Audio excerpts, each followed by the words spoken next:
It's the holidays once again. This time we're going to show you how to make pumpkin spice as a juice. Not only is it an amazing anti-inflammatory, it's also very low in sugar and is good to boost metabolism. For our pumpkin spice juice, we're not going to be using much fruit. We're instead going to be relying on root crops for sweetness, like sweet potato, which is low sugar but actually really sweet to juice. And of course, a lot of pumpkin. This is pumpkin spice.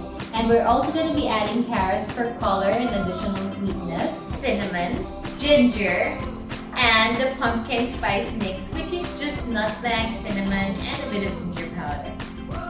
Let's start juicing!